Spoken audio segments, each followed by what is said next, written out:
Dennis Prager here. Thanks for listening to the Daily Dennis Prager Podcast. To hear the entire 3 hours of my radio show, commercial-free, every single day, become a member of Pragertopia. You'll also get access to 15 years' worth of archives, as well as the daily show prep. Subscribe at Pragertopia.com. Hi, everybody. Hi, everybody. Dennis Prager here. Welcome to the Dennis Prager Show. I don't usually begin with a guest, but he's very special, and he's in from very far away. Well, everything is relative. He's in from Quebec, correct? Montreal, Quebec. Yes. From Montreal. Et c'est pour ça que nous parlerons en français. Seulement en français. Seulement. He is God Saad. He has a very famous podcast of his own. He is a well-known thinker. He is a man who marches to the beat of his own drummer, which is why I'm so happy to have him in studio. Have we ever met in person? No, only remotely. Well, it just shows, I hate to say this because in person there's no comparison to being with a human being live. But I do feel like I know you because I've been on your program, you've been on mine. Exactly. It is interesting. Amazing. When people say to me, "I met you," and I say, "Really? Yeah, I called your show." No, but there's some truth to it, right? And there's no question. Anyway, God Saad, G-A-D is his first name, S-A-A-D is his family name or last name, God Saad, and you'll explain your name. I think people should understand the background. He has a book on my favorite subject, happiness. And I want to make something clear. A lot of people write books on happiness, and I'm happy they do because I want people to be happier. But I don't have most of them on. It shows you what I think of God Saad that I am, the Saad Truth, or Sad Truth about happiness. It really is it is analogous to the title of my book, Happiness is a Serious Problem. That's right. So we both have this understanding. Life is a challenge. There you go. The Saad Truth, S-A-A-D, Truth about Happiness, 8 Secrets for Leading the Good Life. So what is your name? So Gad is a Hebrew name. One of the 12 tribes of Israel is Gad. So, and a lot of people from the Middle East think that it's an Egyptianized version of Jad, because the J sound becomes G in Egyptian Arabic. It isn't. Gad. I know that. Gumhuria and Jumhuria. Exactly. So it's Gad is a Hebrew name. Saad, with the guttural ayin, actually in Arabic means, interestingly, for someone who's writing a book about happiness, it means happy and felicity. Your name means happy? Yeah, happy and felicity and, prosperity. Cheerful, yeah, exactly. And so I was predestined to write this book, Dennis. Yes, it would be very sad if Saad had written a sad book. Yes. There you go. So if you were to assess, and I know it's a guess, but it's an intelligent guess on your part. Right now in North America, because I assume you follow America avidly, because you have to, unfortunately, where the Civil War for Western civilization is taking place. This is ground zero. Canada is troubled as well. Would you say that the average American today is happier, the same happiness level, or less happier than 50 years ago? So for men, the results are reasonably good, either the same or a bit on the uptake. For women, and I discussed this in the book, it's gone precipitously down. And I argue, speculatively, but I think it's a pretty good argument, that radical feminism is partly to blame for that, because it has told women, look, you can do exactly all that men do. You should do all that men do. And not surprisingly, it turns out that men and women are not the same on all attributes. Having meaningless one-night stands is not necessarily the pathway to happiness for women. And so for, I think, largely that reason, but a few others, women have seen a drop in their, and I'm talking now in the United States. So men, happiness scores are okay. Women have gone down over the last 30, 40 years. So there's no doubt in my mind that you're right about women. So with regard to men, I am told, and I'll ask my producer Alan to correct me. He may know the precise number. I think there are 7 or 8 million males in the United States who are perfectly healthy and are not working. But if the stereotype is accurate, they're somewhere playing video games and watching porn and having drugs. That's a big number. Yeah, and by the way, I published a paper many years ago in a medical journal on the relationship between suicide and economic conditions. And not surprisingly, around the world, predictors of suicide is much more likely when men are unemployed. So while I understand you're asking about happiness, not suicide, it's not a pathway to being happy if you're unemployed, lazy, living in the basement, playing video games. And why are they doing that? I mean, it's hard to predict why. Some of them have given up. Some of them are lazy. Some of them think that there's no personal agency. So, for example, one of the reasons why Jordan Peterson's message is so attractive to many men is because he says, get off the couch, right? Which, philosophers have only been saying for thousands of years. It's nothing new. But for some people, the idea that I don't have personal agency is ingrained within them, and that's a real shame. What does personal agency mean? I can control what happens in my life. So if you talk about a psychometric scale, that's the internal versus external locus of control. People who have internal locus of control. I did well on the exam because I studied and I'm smart. Whereas external locus of control would be I did poorly on the exam because the professor is unfair. He's a bastard. And so most people tend to attribute successes internally and failures externally. The only ones, by the way, who don't do that are clinically depressed people. That's a big one. The book is the Saad, S-A-A-D, Truth, about happiness. I have a chapter in my book on happiness, and I'm only mentioning this, and I want to sell your book right now. I want you to understand that. But I have a chapter on victimhood. Which is what you're speaking about. Yeah. Your term is agency. Yeah. So if you think you're a victim of life, you don't have agency. Exactly. Okay. So and I talk about this, by the way, Dennis, in my previous book, In the Parasitic Mind, where I talk about the difference between an ethos of victimology versus a meritocratic ethos, right? I come from Lebanon. We're Lebanese Jews. We escaped the brutality of the Lebanese Civil War. So if anybody has a true victimology story, it would be my family and I, and yet I don't wallow in that victimology. It's part of my background. It's a regrettable part of my background, but I defined my success in life in the fact that I've overcome those childhood difficulties rather than wallowing in it endlessly. So when people are wallowing over things that happened 300 years ago to people that have nothing to do with them, that's probably not a good pathway to leading a good life. I think you'll love this. One of the calls I remember, obviously I can't remember most, it's tens of thousands of calls in 40 years, but one I remember, a Jewish woman from Brooklyn, New York called me, or Philadelphia, one of the two, I don't remember. It was the Northeast. And she said, Dennis, I just want you to know I have 2 parents. One is a Holocaust survivor, suffered horrifically, lost, murdered members of the family. And the other one is American-born, grew up in a middle-class home, and the unhappy parent is the one born in America, and the happy parent is the one who went through the Holocaust.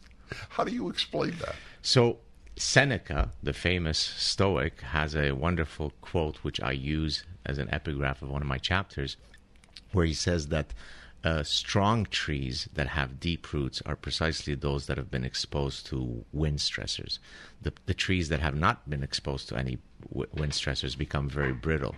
And so the fact that I've gone through the Lebanese Civil War actually allows me to contextualize anything that I might be whining about on a day-to-day basis, right? Because I know what I came out of, and therefore I'm existentially happy. It's a miracle that I'm here talking to Dennis Prager.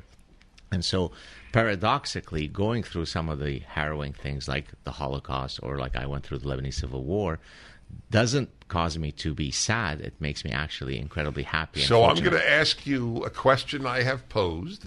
I don't know what your answer will be. But I have posed this, and when people hear the question, they think it's a bit weird. And I have asked, how advantageous is it to adult happiness to have had a happy childhood? Well, I mean, you don't want to have been, tortured and raped and so on. Right. But the old expression, that which doesn't kill you makes you stronger, squeaky doors don't break, all of these adages and maxims exist precisely because they've stood the test of time. So if you've had a perfectly, chocolate syrupy life, maybe that hasn't prepared you for some of the downstream challenges you'll face in your life. So I can't speak to a specific study, but my intuition, certainly my personal experience, is that I've taken a lot of benefit from the horrors that I went through. What you have is antibodies. Exactly right. And by the way, there is. Hold on. Oh, I sure. want to push the book. Sure. The Sad Truth to Happiness, SAAD, up at DennisPrager.com. This summer, you could certainly spend thousands of dollars on planes, hotels, and tourist locations. Or you can spend less money on a beautiful garden that will give you years of pleasure with FastGrowingTrees.com. FastGrowingTrees.com has thousands of easy-to-grow plant, shrub, and tree varieties expertly curated for your unique climate and needs. From Meyer lemons to evergreens to shade trees and everything in between. Don't have to wait in long lines. Your plants arrive at your door in just a few days. No green thumb, no problem. Fast Growing Trees experts are just a Zoom, chat, or phone call away. My wife is the green thumb of the house. She loves FastGrowingTrees.com. We endorse this enthusiastically. Join almost 2 million happy fast-growing tree customers. Go to FastGrowingTrees.com/Prager to get 15% off your entire order. That's 15% off at FastGrowingTrees.com/Prager. My guest has written a book on happiness. And whenever I've been with him on his podcast, what's the name of your podcast? The Saad Truth. SAAD. The Saad Truth. Whenever I've been on yours or you've been on mine, I've realized how much we have in common. I mean, it's pretty clear from very different backgrounds, one might add, but it doesn't matter. I've come to realize that there is no predicting. Humans are humans. Indeed. Saad Truth about Happiness, 8 Secrets for Leading the Good Life. Let me talk to you for a moment about Canada. Given what I know of your views... As he chuckles. I chuckle. It is the chuckle of misery and commisery. And you're in Montreal. Look, Canada has gone woke, and Montreal is the epicenter, I guess, with Toronto. Which is more woke? It's tough to predict because there's a bit of the Quebec nationalist identity that kind of serves as an inoculation against some of the woke ideas. But on many other dimensions, Quebec probably leads the woke train. If a vote were taken in your province, should biological men be allowed to compete in women's sports? How would the vote go? I mean, I can't give the exact number. I would think that most people would say no, that it's not a good idea. But certainly within the university ecosystems, it might be a bit higher. And certainly I work at a rather woke university. Are you isolated at your university? Yeah, in the sense that they never celebrate my accolades. So we've come to an entente where they basically leave me alone, but they'll never uplift me. So I could win the Nobel Prize tomorrow, and no one at my university will ever announce it. Do you have friends there? I do. I mean, I don't have... I have probably one very close colleague who's in the psychology department. I'm very cordial with everybody else. I don't have any... direct, clear enemies, at least that have identified themselves as such. But I live a very kind of fractured life. I do my job as a professor, then I go home to the solace of my loving family. Wow. So I want people to understand, it's not like this man who has written a book on happiness has either grown up in an epicenter of happiness or located in one now. That's right. And yet, I'm internally happy. Now, part of that comes from the fact that, there are about 50% of our differences in happiness scores come from our genes. Some of us are born with sunny dispositions. Others are born with more sullen dispositions. Isn't that depressing? No, because that still leaves 50% up for grabs. That's very good.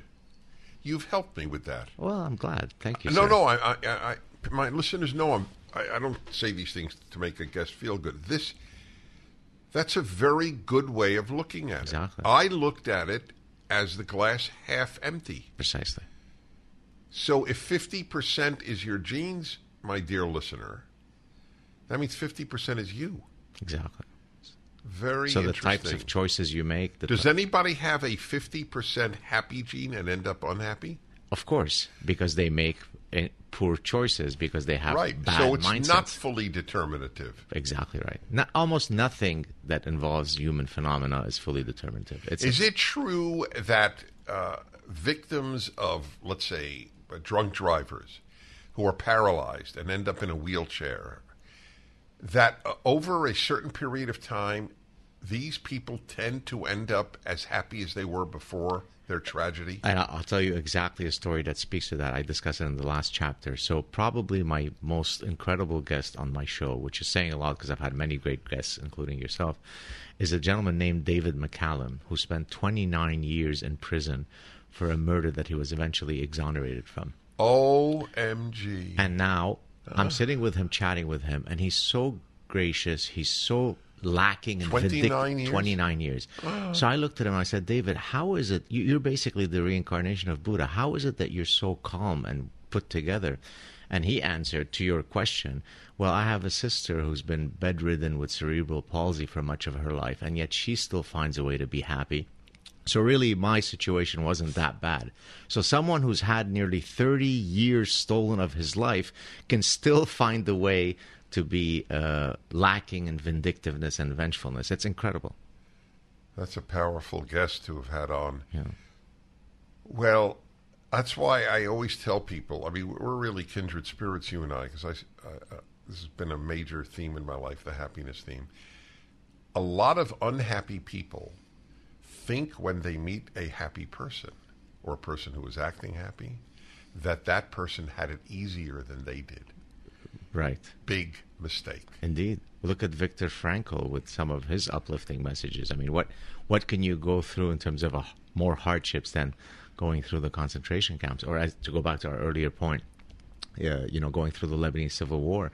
My parents were kidnapped by Fatah on one of their return trips to Lebanon and were tortured, and yet they're still around. My father is 93, my mother is 89. Where are they living? They're living in Montreal.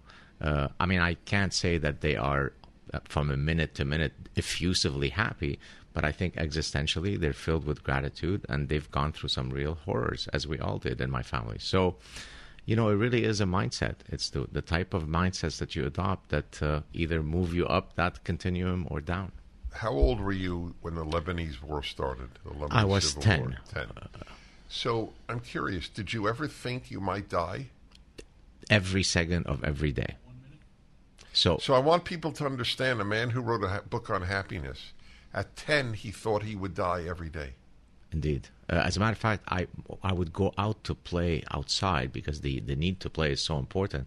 My parents would tell me, don't cross a particular imaginary line because that would put you within the eyesight of the snipers who will blow your brain. That's how you normalize your life. Go out and play, just don't pass this line. That was my life. God, American parents are telling their kids not to go on diving boards. The book is The Saad Truth About Happiness, SAAD. 8 Secrets for Leading the Good Life. God, Saad. The book up at DennisPrager.com. We return.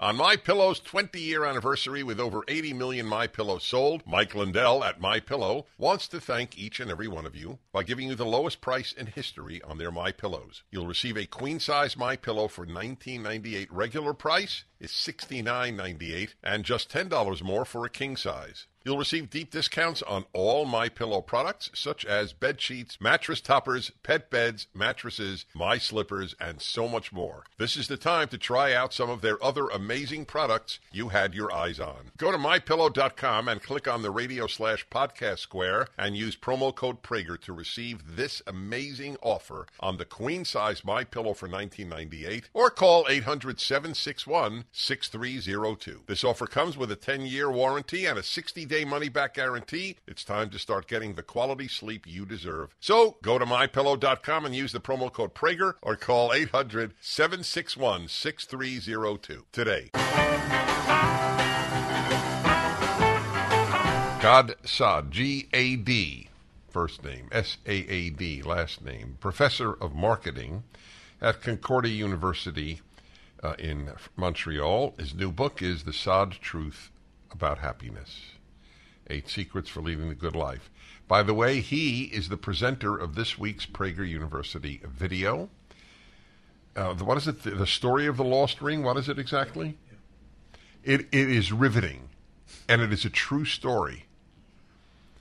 Your kids would love it. You as an adult would love it. And we're very proud that you've done a couple of videos with us at Prager. Thank you for having me. Well, it's an interesting issue of the thank you. This will crack you up, but this is how I think. We didn't do you a favor by having you give PragerU video. So while it's, of course, normal and sweet to say thank you, it wasn't like we did you a favor. Look, thank you is a beautiful thing, obviously. Right. I'm just analyzing the fact. I want people to understand when we choose people to do videos, they're grateful, but we do it because it's good for people. It's good for others. Whether it's good for the presenter is a bonus. Indeed. Yeah, well, but that's the ideal, right? If it's good for everybody. So you say 8 secrets. So it's a riveting word, secrets, because people think, wow, I'm going to unlock something. But as you point out in all of your work, they knew this 3,000 years ago. Right. So what happened? Do people not read what was written? I think it's because, notwithstanding that we know some of the prescriptions to how to lead a good life, we fall prey to all sorts of behavioral traps that move us away from those otherwise obvious prescriptions, right?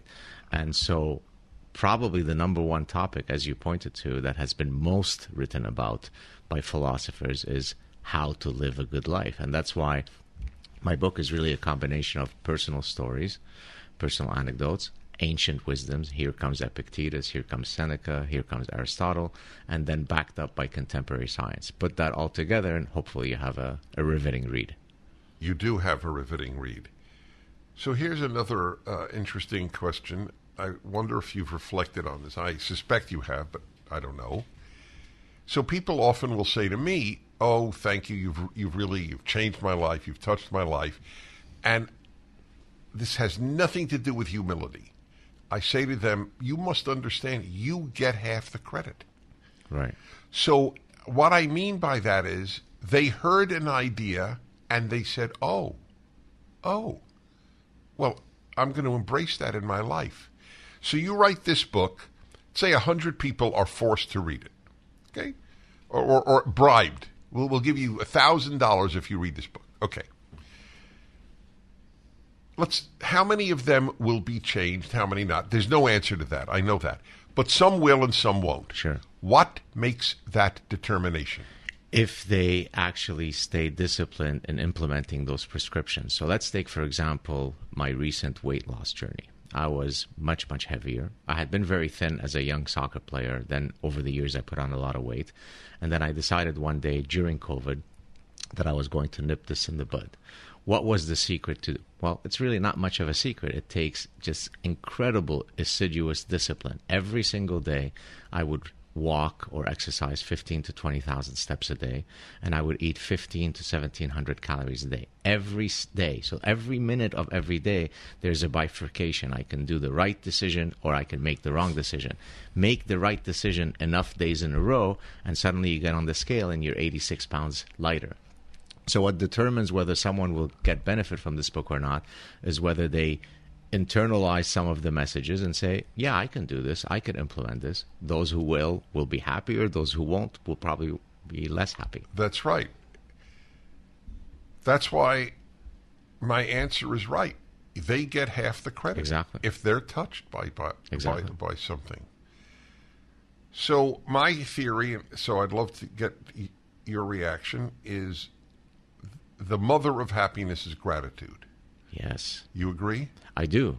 Well, I know you earlier were sort of quipping about saying thank you. You know, I'm grateful every second of every day for the opportunities that people give me to share my ideas.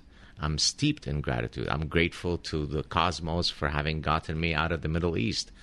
Hopefully I will be grateful when I get out of Quebec. No disrespect to the beautiful Quebec. I want to be basking in the Southern California sun. And so I'm always living a life of gratitude. Yeah, I have a good story for you when we come back. I assume it's self-recommending listening to him speak, but if not, I truly do recommend it. The Saad Truth About Happiness by God Saad, up at DennisPrager.com. My guest is a solid man, a good man, a thinker. The Saad Truth About Happiness. It happens to be this week his latest PragerU video is up. An incredible story that we won't review. People should just watch it. That teaches a tremendous amount of lessons, and by the way, gives real insight into who you are. We were talking about gratitude, so you'll get a big kick out of this from my own life. Very often, people say to me, "Dennis, you travel so much. Aren't you tired of traveling?" And I either say, no, not at all, or I say, let me ask you a question. I am invited to different places in America, in the world, to give a speech. Why would I get tired of that? Exactly. I thought the exact same thing when I was looking at my schedule, all the media appearances. For a second, I thought, oh my God, this is so much stuff. And then I thought, stop whining. People are inviting you. You know how lucky you are, yes. People are inviting you to hear you speak, right. And you're whining because you have to travel. So I hear you. I knew you would. That's why I wanted to share it with you. Yeah. We should all be so cursed. Oh my God, I have to go to Denmark to give a speech. Poor thing. Exactly. Yeah. It's people lose perspective. So I got a challenge for you. I knew I would ask you the following. So you're not religious, correct? I'm not religious. I'm very much steeped in my Jewish identity without necessarily being very much of a practicing Jew. Right. So, which, by the way, Christians find very difficult to understand. How can you not have some fundamental religious beliefs and yet say you are a Jew? But Jews are a people and a religion, and Christians are a religion. So I just want to make that clear. I've talked about this on a number of occasions. But even putting that aside, although it's a factor in your life, I understand. Well, I'll be more specific then, since you mentioned that. So would you go to synagogue on Rosh Hashanah, the Jewish New Year? Historically, I have. Recently, I've been less good at because that's going. like let me put it in Christian terms. It's like the Christian. Well, I'm not that practicing, but I go on Easter and Christmas. So do you? So you're not even now a Rosh Hashanah Jew. So let me tell you a story that might make you feel warm and fuzzy on the inside. So when I was a doctoral student at Cornell, I met a Chabad rabbi who used to invite us for all the Jewish students to dinner, Shabbat dinner. And when I finished my PhD, he approached me very gingerly, very politely, and said, "Would you do me a favor, Gad?" I said, Sure, Rabbi, what is it? He said, "Would you put on tefillin for me every day?" I knew it. I mean, I didn't want to interrupt you. I was as certain of that as I am that the sun will rise in the east tomorrow. Well, guess what, Dennis? By the way, let me explain that to people. Tefillin are the leather straps with a little parchment of the Torah in a box for the arm and for the head. It comes from Deuteronomy. It's a specific law. Like Jews have a mezuzah, a little parchment holder on their doorposts. This is like a doorpost for the arm and the head. Go ahead. Exactly. And so you usually do it. I mean, you do it in the morning. It's Right. you know, it's an So elaborate wait, ritual. he really got you though. I did it for the next 11 years. You did? Yeah. And then about 2005, I was on a Club Med vacation with my wife, and it happened that Yom Kippur, my birthday, coincided at the same time. You pay a lot of money for the all-inclusive food at Club Med. This is where I got off the Tefillin train and, regrettably, the Yom Kippur fasting train. Oh God! You got to write that. Are we still up. friends? No, oh, please. You got to write a piece. How Club Med destroyed my made me an tefillin. atheist, right? Yeah, it destroyed my tefillin.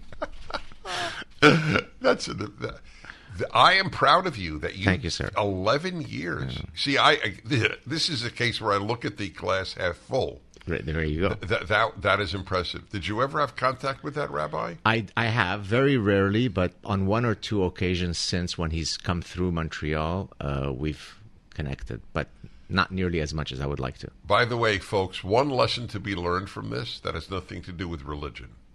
If somebody says, "Would you do me a favor?" what you have to say is, first tell me the favor. Do not say yes in advance. I'm not kidding. Right. You can get in trouble. Yeah. Oh, of course. What did you have in mind? Yeah, exactly. Yeah, exactly. Yeah. No. Just ask. Well, I'll really tell you after you tell. But honestly, Yeah. it was very non-dogmatic, non-intrusive the way he did it. Maybe Oh, that's the skill. listen. I'm the MC of the Chabad Telethon. Okay, I've there been you for go. 25 years. I love these people. Yeah. I just spoke for them in Copenhagen. You don't have to sell that to me. I want to pursue the religious factor. Sure. Would you say in your studies, religious people tend to be happier? Right. So the research shows that there is a moderate positive correlation between religiosity and happiness. Now, that, by the way, could be explained by very earthly mechanisms, right? Religious people have greater communality, greater cohesion with the in-group, greater likelihood to engage in reciprocal, arrangements with the in-group members. So there are very earthly reasons, notwithstanding any, supernatural reasons, that might make someone who is religious happier and more content than someone who's less religious. That said, I do argue in the book that even if you're not religious, you can look for awe-inspiring spiritual experiences. Having this conversation is a spiritual experience. Loving my Belgian shepherds is a spiritual experience. So let me ask you that Belgian shepherds, That's right. how do they differ from German shepherds? They're much more intense. They're the Wait a Ferraris minute, of dogs. more intense than German shepherds? Oh. Then they need psychiatric help. The IDF, They should be on lithium. the Israeli Defense Forces uses Belgian Is that shepherds. right? Yeah. You don't want to mess with Belgian No, shepherds. I can't believe there's a dog more intense than a German shepherd. So, in light of what you just said, I am curious. Do you wish that you had more faith? I don't care what your answer is. No, I so respect you. It doesn't matter. I do in the sense that by having faith, it allows you to go through some of the difficult vagaries of life more easily, right? Well, I'll tell you. Well, yes and no, but probably yes. But I was thinking more of if you really believe in God, the odds are you believe in an afterlife. So death isn't the end as it is to a secular person. I think that's a big deal. I want you to comment on that because you're a thinker. This is a terrific book. He's a terrific man. The Saad Truth about happiness, up at DennisPrager.com.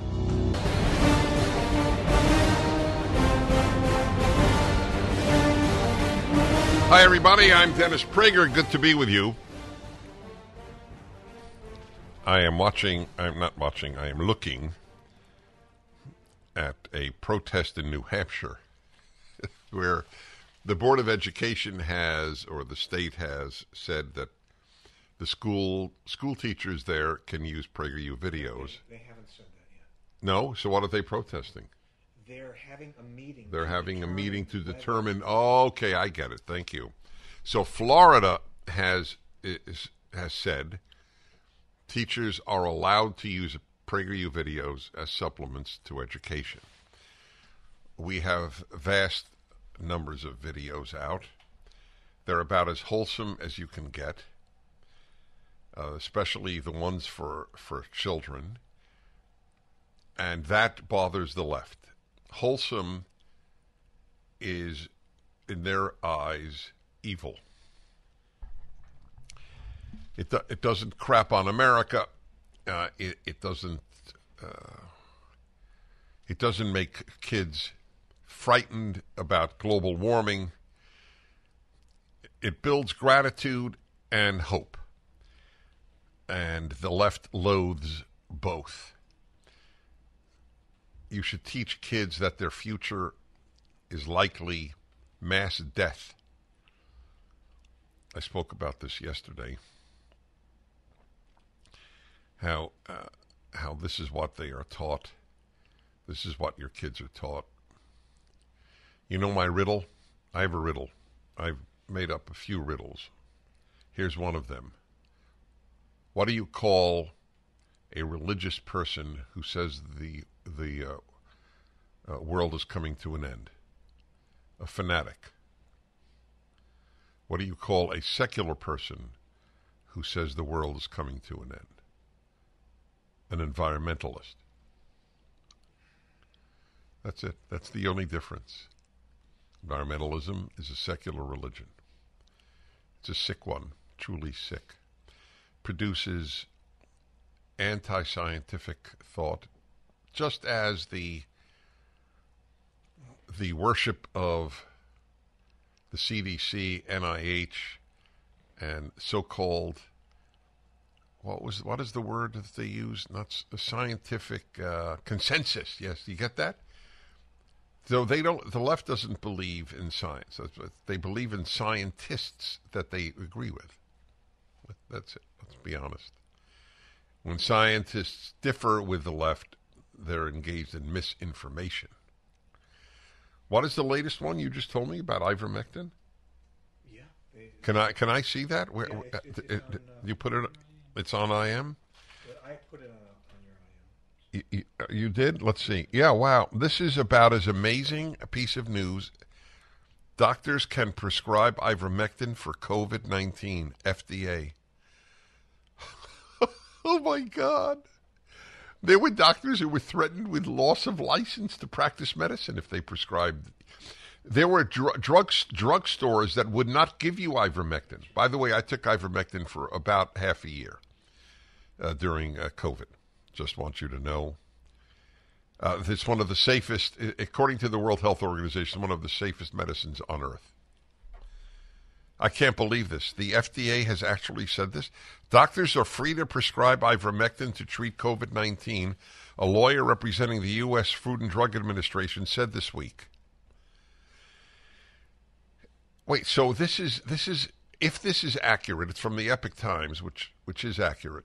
So it's called a conservative source. I want just to be completely engaged in full disclosure. But the question is not whether it's conservative or not. It's whether it's truthful or not, accurate or not. FDA explicitly recognizes that doctors do have the authority to prescribe ivermectin to treat COVID. Ashley Chung Honold, a Department of Justice lawyer representing the FDA. This is she represents the FDA.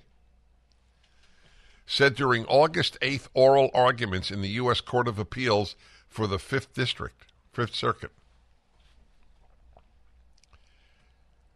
The New York Times said it was a horse dewormer the whole time. PragerU has been attacked. I have been attacked relentlessly for saying that ivermectin was safe and perhaps even effective in reducing the severity of your COVID. It's all coming out now. Everything that people like me said during the COVID crisis. There shouldn't be lockdowns. Children should be in school. Ivermectin and hydroxychloroquine with zinc are safe and probably often effective.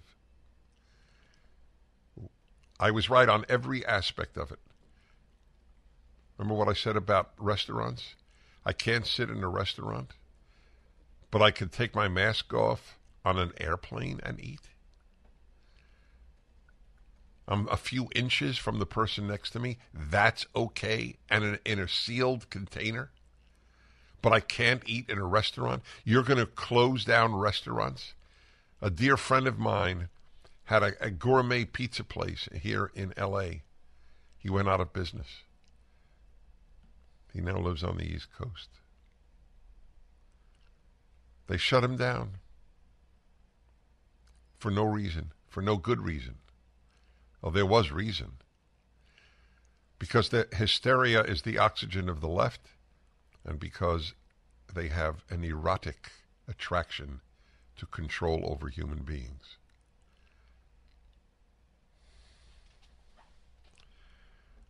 The government is defending the FDA's repeated exhortations to people to not take ivermectin for COVID-19, including a post that said, "Stop it."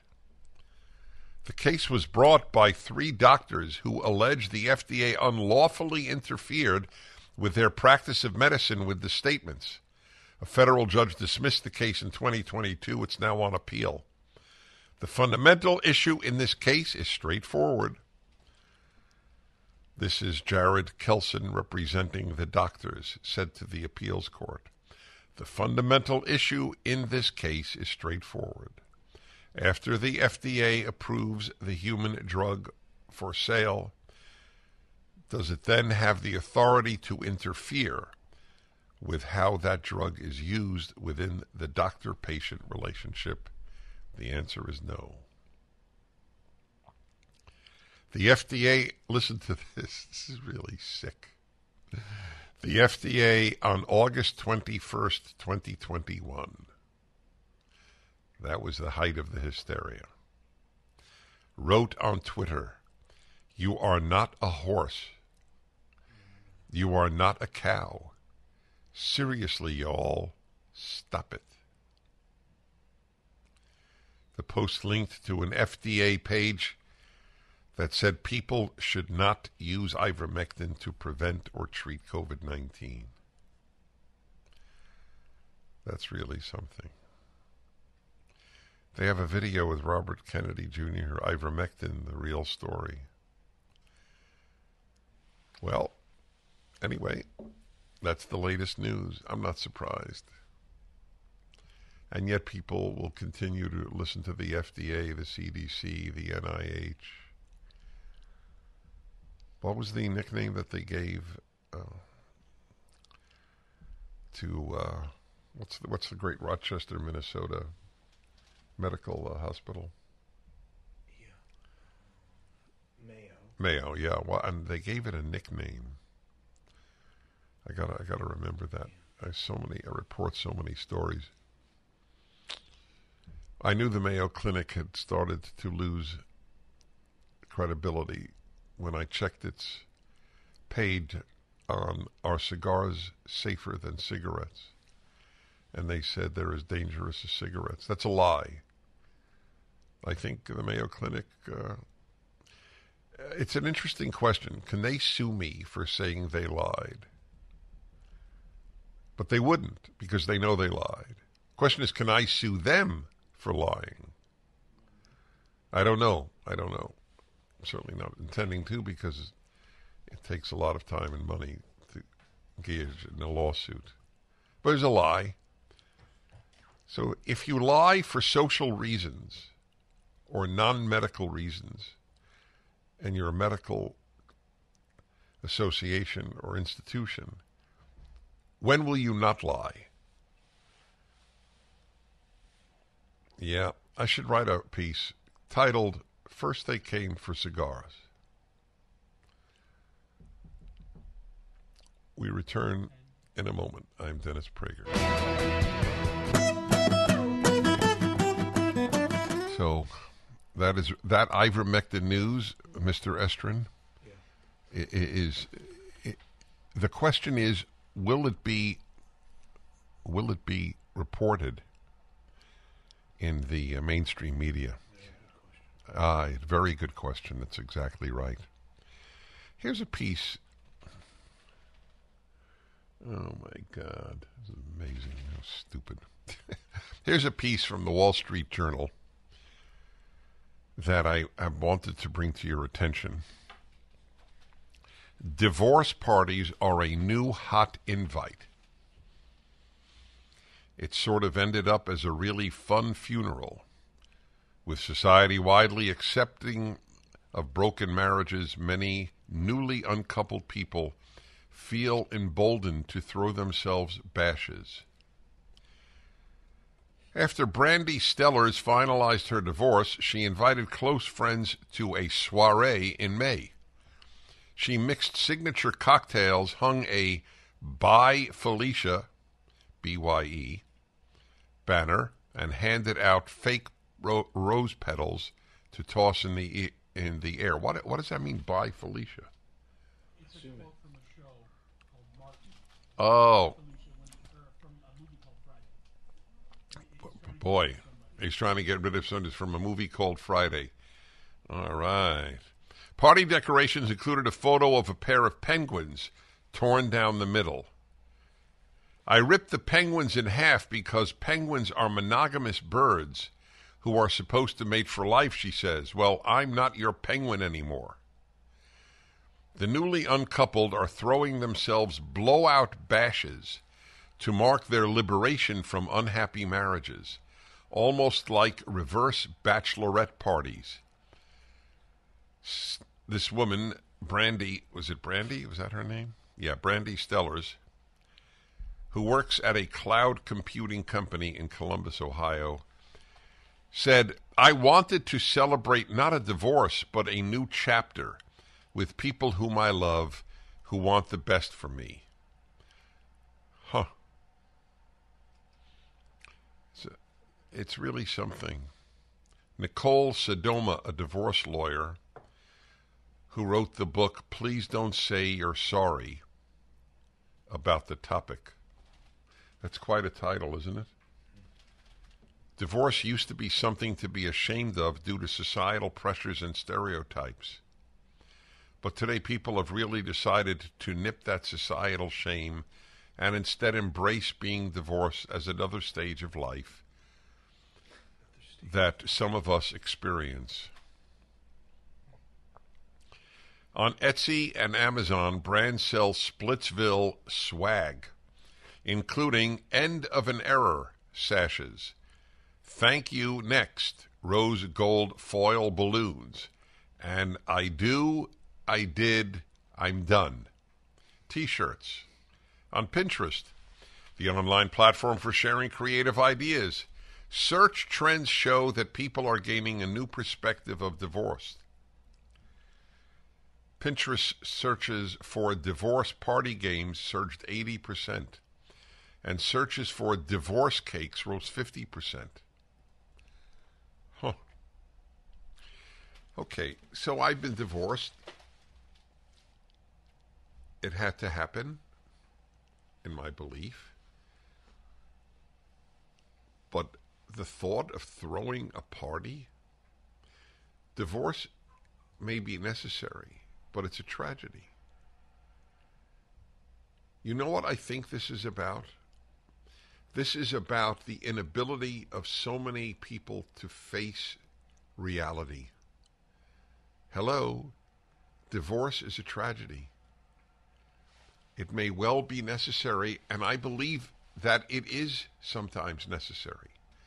Not only in cases where somebody's beating somebody else up. It just may be necessary.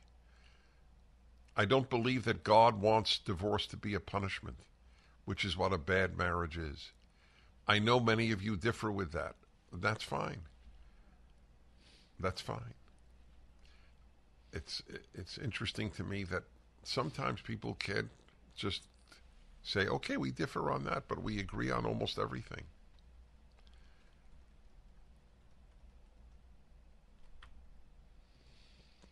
What do I say about that? Yes. Life imprisonment should only be for murderers. Having said that, the thought of having a divorce party, of celebrating it, it's a tragedy.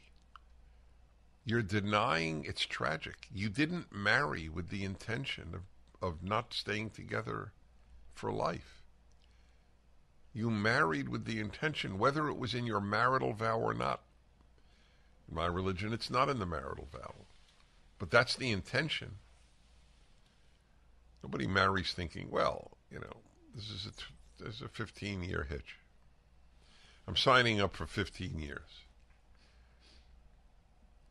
You marry, you think you're signing up for life, and that's how you should think. What I believe these divorce parties are about is the inability to face tragedy. Oh, it's not tragic, it's great. Okay. No, it may be necessary, but it is a tragedy. Let's have a divorce party. I'll tell you what I really, really hope, that it never happens if you have children. Imagine that. Hey, kids, come to Mommy's divorce party. We're going to all celebrate that I'm no longer married to your dad. I do wonder if they have divorce parties with children. Have any of you ever attended a divorce party or thrown one? I'm very curious.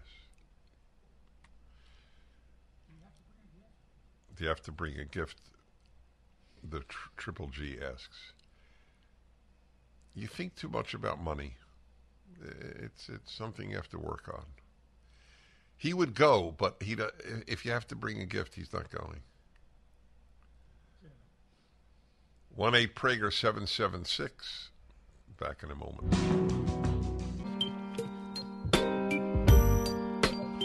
All right. Do I have C.J. Pearson, the C.J. Pearson, online?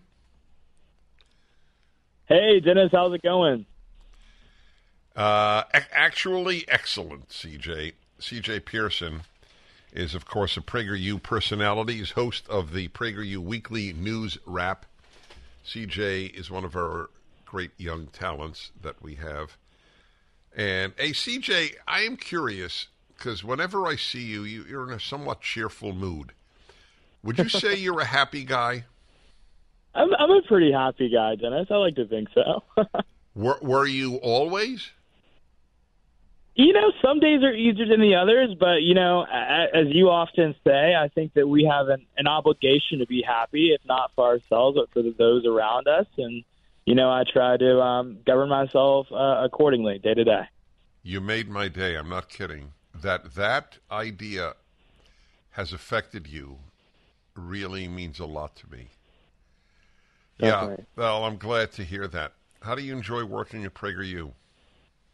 Well, it's incredible. I think, having the opportunity to be a part of such an incredible organization like PragerU and work every single day, not just to preach to the choir, but to do everything that we can to grow the congregation and to change the hearts and minds of America's young people who have been, unfortunately, led astray by so many of our cultural institutions is probably one of the most profound and impactful things I've ever been a part of. And I think to come to the office every single day to fight back against the radical left in the belly of the beast here in Los Angeles. It's an opportunity that has been incredibly fruitful, and I couldn't be more excited about the work that we're doing and continuing to do every day. Are you following the protests in Florida and around the country, around the world? The Guardian just printed an anti-PragerU piece because Florida is just allowing. They're not mandating. They're not instructing. They're just saying a teacher can show a PragerU video. Are you following the controversy? Yeah, I'm following them closely, and what's interesting about this entire outrage mob that's come out of this new PragerU in Schools initiative is that for somehow, some way, the left has now discovered the word indoctrination. You would have never thought that they had. What a great point! Right, with the concept or anything. Yeah, wait, how do you spell that? Yeah. Right. We don't do that.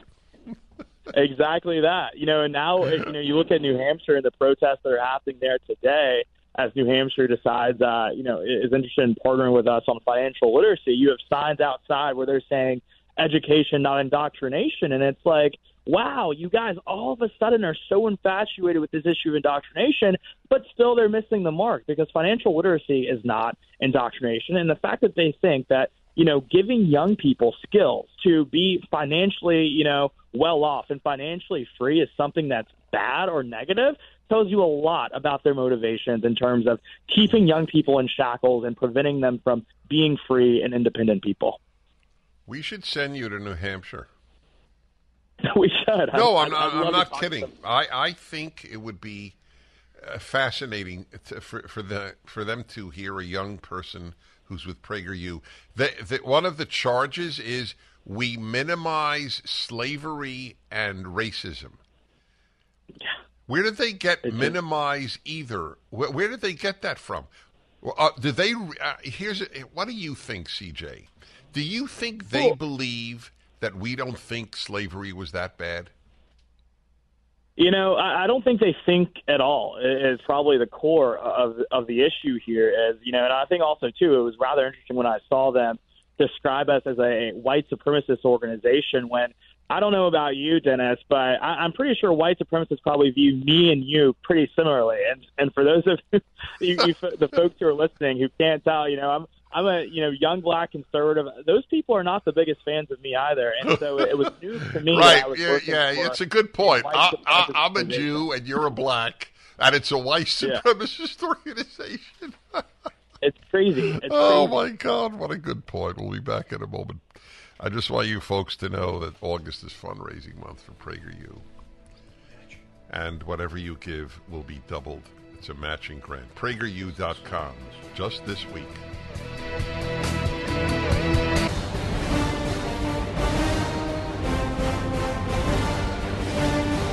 Hi, everybody. Dennis Prager here. Welcome to the show. If you don't laugh, you're going to cry. That's the way I look at much of life. The new president of the American Library Association. Where is this story from? Let's see. August 7th, 2 days ago. Daily Mail. Remember, folks, everything the left touches, it destroys. It is amazing that anybody would call themselves a Marxist. Do you understand that anywhere that Marxism has been tried, massive suffering and murder and torture have followed? Why isn't calling yourself a Marxist shameful, morally shameful? Because the left runs the media. Emily Drabinski, president of the American Library Association, doubles down on tweet, admitting she's a Marxist lesbian. Yeah, there you go. A Marxist lesbian. By the way, you can be a conservative lesbian. It is possible. But she's a Marxist lesbian. That's how she identifies. Leading states such as Montana to cut ties with the group. For years, I've been telling you about the American Library Association, one of the most radical organizations. Therefore, anti-everything that has been good about the West and America. The Marxist lesbian president of the American Library Association is taking flack for her politics. 1 month onto the job.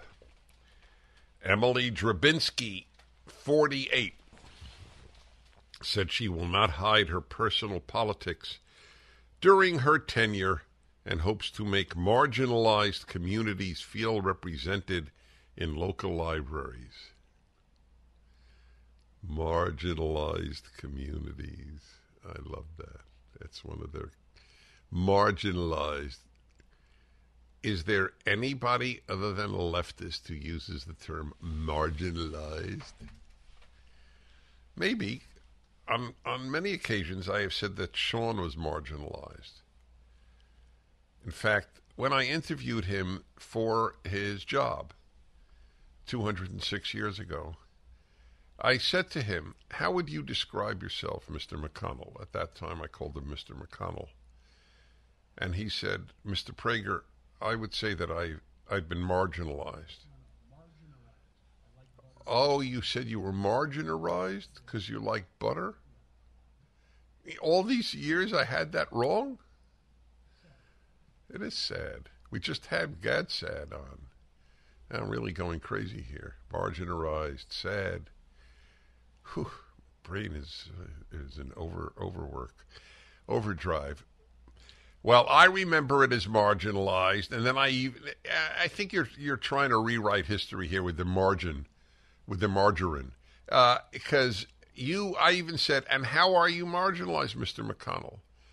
And you said that as the possessor of a red beard, you felt marginalized.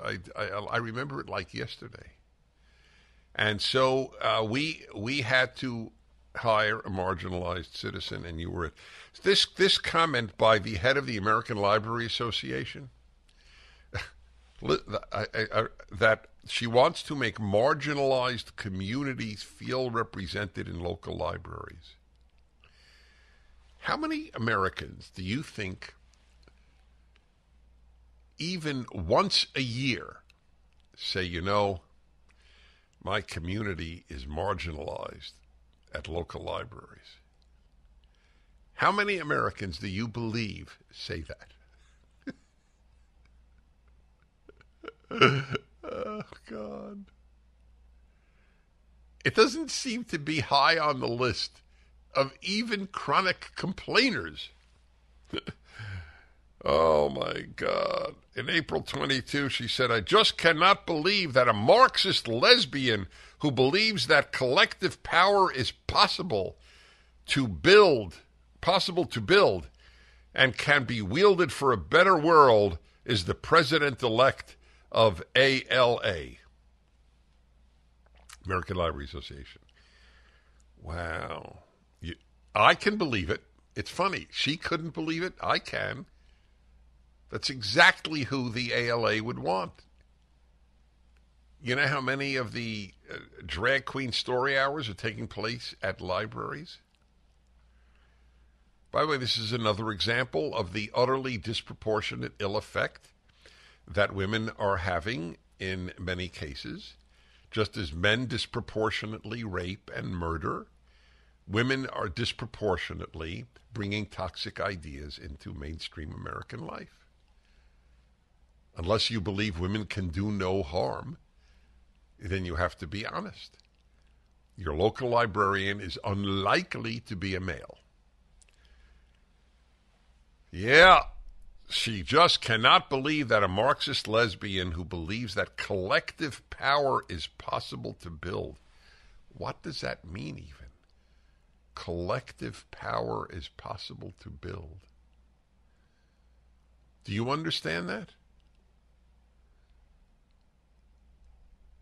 I don't. What does it mean? That is what she will be doing. So she admits her raison d'etre, her reason for being, is to promote collective power. What does that mean? I am so excited for what we will do together. Solidarity! And then an exclamation point. And my mom is so proud. I love you, Mom. I wonder if a father has played a role in her life. Republican lawmakers have zeroed in on the tweet as cause in part for their respective states to defund and abandon the ALA. See, this is what I mean. Why is it funded to begin with? Because it's public institutions, libraries, okay. Which is the oldest and largest nonprofit trade organization for libraries. Can you imagine librarians of 100 years ago? What would that be? 1923. Librarians in the 1920s, 30s, and 40s, and 50s. Do you realize how stunned they would be if they came to the future? Tell you this, I often think about this. often may be overstated. I periodically think about it. Well, everybody does. If I could have a time machine, where would I go? Well, I would definitely go to the past. I do not want to see the future, especially with AI and especially with leftist takeovers of Western civilization. That scares me, not global warming. In July, Montana officially became the first state to sever ties completely with the ALA, an organization led by a Marxist, according to the state's Library Commission. Republican lawmakers in Washington have also begun petitioning to halt federal funding of the ALA. They receive funding through the Institute of Museum and Library Services, which was awarded at least $211 million for fiscal year 2023, so as to provide funds for the woke. Conservative politicians in Arizona, Idaho, Illinois, Georgia, Louisiana, South Carolina, and Wyoming have encouraged their states' libraries to withdraw from the nonprofit. You know why that sentence is important? What do you think I'm about to say? Why do you think I think that's an important sentence? Here's the answer. Because it shows that Republicans have finally, after 50 years, begun to fight. This is driving the left crazy. They expected the opposition to be the usual docile. You know how often I have said America is fighting a civil war, except only one side is fighting. I have said that for a quarter of a century. It's not true any longer. Hallelujah.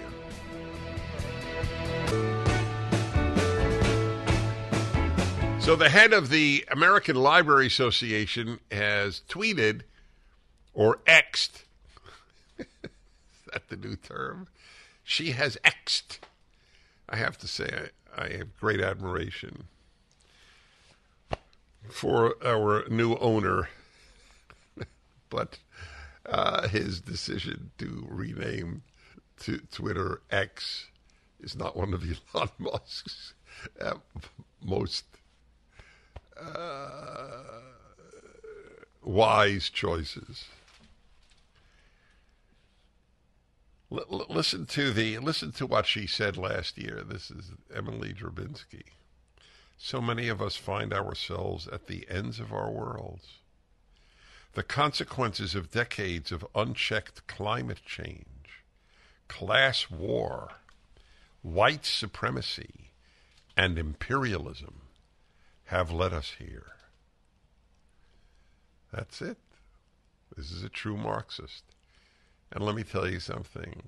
Basically, the whole climate change thing about controlling your life, well, as David Horowitz, who knows the left like he knows his own family, because his own family were communists, said to me about 30 years ago, environmentalism is a watermelon, green on the outside and red on the inside. That's correct. So that's what she's fighting, the head of the American Library Association. Decades of unchecked climate change, class war. Class war? That's fascinating. She's a Marxist and she's against class war. White supremacy and imperialism. One of the things that PragerU gets attacked for repeatedly, like in the Guardian article today, is that we have a video which says that imperialism brought some good things to India. British imperialism. So remember, I literally mean truth is not a left-wing value. They don't ask, is it true? Did the English bring good things with their imperialism?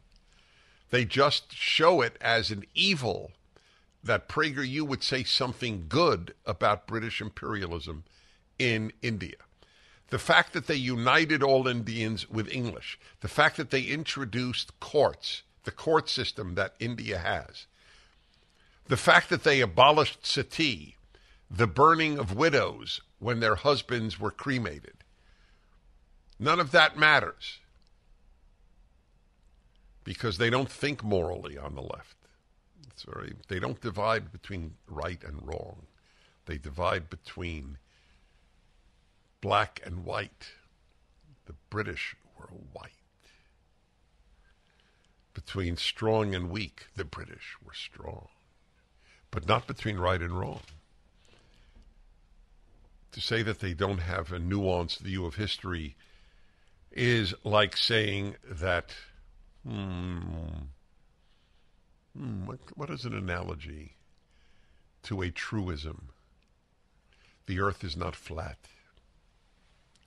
Of course, they don't have a nuanced view. If they did, they wouldn't be leftists. Anyway, I just wanted you to know who the new head of the American Library Association is, so you have an idea of what we are working against. You know J.K. Rowling, yes, right? Everybody know J.K. Rowling? Harry Potter? Yes, well, let me tell you something. They're not finished with smearing her because she has come out with the audacious idea that there are men and women. Another institution brimming, this is from Spiked.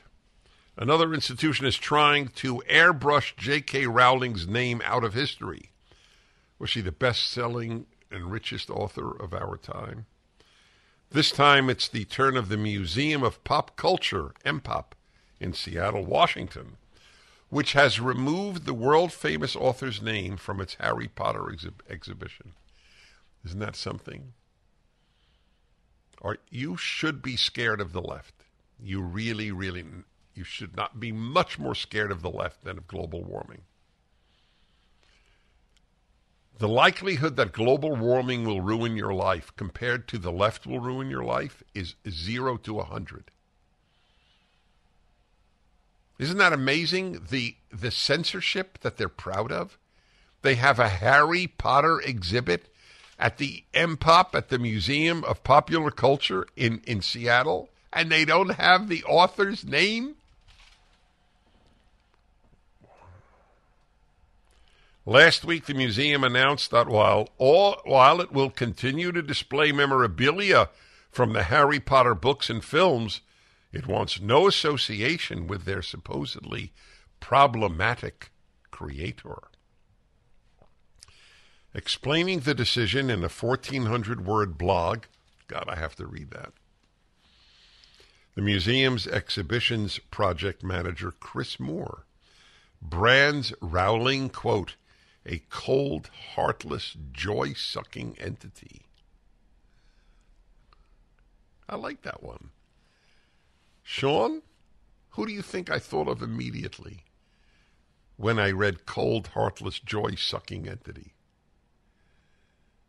Who do you think I thought of?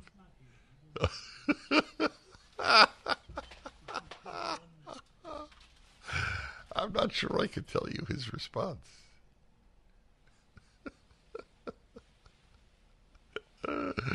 But he identified someone in our life. But it is not accurate. That's she's cold, heartless, and joy-sucking. God, that is exactly how I view the left.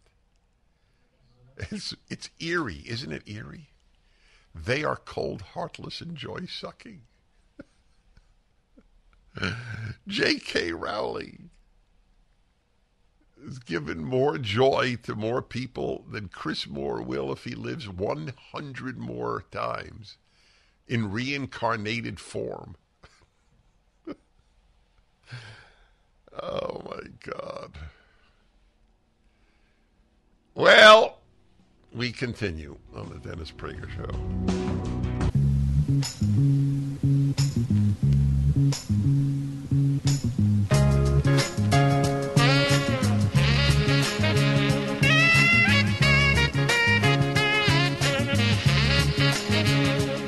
Many of you around America and around the world, and for that matter, around the universe, know that theme is Larry Elder's theme. So I think that it is a moral imperative.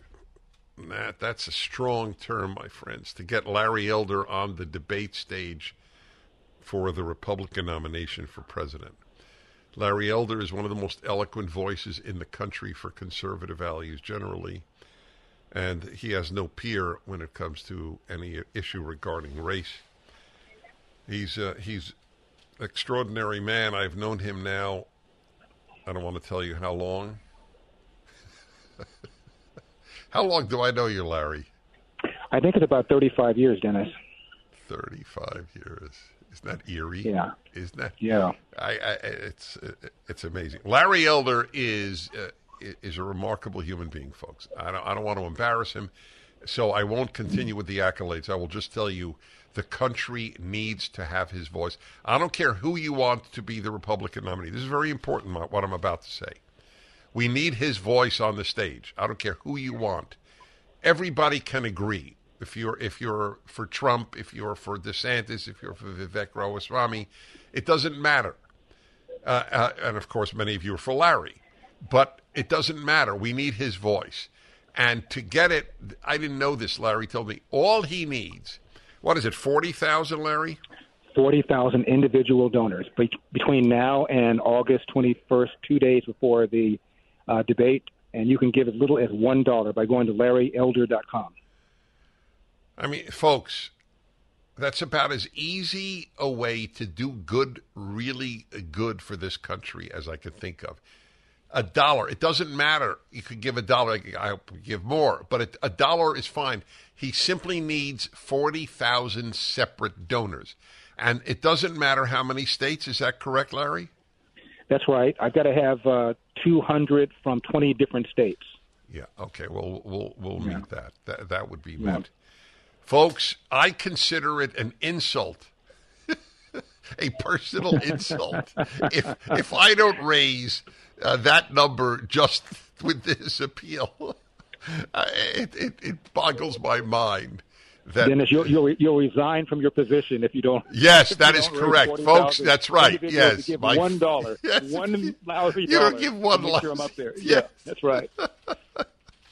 And given the inflation, it's not really even $1 now. It's like 95 cents. Oh, yeah. I wish it were 95 cents. Yeah. It depends when you start. Oh, Larry, it is such a given that you have to be on that stage. I think it would blow minds, and I would have such personal joy, as you, of course, you know. But, folks, it's really imperative. So where do they go to give this? They can go to my website, LarryElder.com. And it's real easy. It's got a $1 button there. All you have to do is push it, and then we take care of it. And Dennis, as you pointed out, it doesn't matter who you want. Trump obviously is the front runner, and the odds are, if you were a betting person, he would get the nomination. But I'm talking about some things that I want the front runner, if I'm not the nominee, to talk about, and that is, as you know, the epidemic of fatherlessness. The lie that America remains systemically racist. It's not just pushing nonsense like reparations and race-based preferences and DEI. It's getting people killed because cops are pulling back for fear of being accused of engaging in systemic racism. And there are thousands of people who are dead or have been victimized by violent crime who otherwise wouldn't have suffered if the police had been doing their normal proactive policing. And most of these are the very black and brown people that people on the left purport to care about. And then we have this absolute meltdown of K through 12 education in many of our major cities. Just to pick one city, Baltimore, Dennis, 13 public high schools in Baltimore. I kid you not, 0% of the kids can do math at grade level. Meanwhile, the elites oppose school choice, while Dennis, you have Barack Obama and Gavin Newsom and Joe Biden having their own kids in private school. It's an outrage. If I can put those issues front and center, and if I'm not the nominee, to make sure that the nominee does talk about these kinds of things, I've done my job. I would feel I've served a great purpose to my party and, more importantly, to my country. That's right. So let's make this clear. LarryElder.com or Larry Elder for President? What is it exactly? It's just LarryElder.com. It's much easier. It's really easy. LarryElder.com. Yep. Okay, my friends, you could make a real difference, and all it takes is $1. Larry will continue to push this till August 23rd. Dennis, thank you so much. And I love the run-up. You talked about dog food before I came on. I'm at the Iowa State Fair, Dennis, and everything is fried on a stick. Pork chop on a stick, bacon on a stick, butter on a stick. There is no dog food on the stick as far as I know. Thank God. But you're giving me an entrepreneurial idea. Dennis Prager here. Thanks for listening to the Daily Dennis Prager Podcast. To hear the entire 3 hours of my radio show, commercial-free, every single day, become a member of Pragertopia. You'll also get access to 15 years' worth of archives, as well as the daily show prep. Subscribe at pragertopia.com.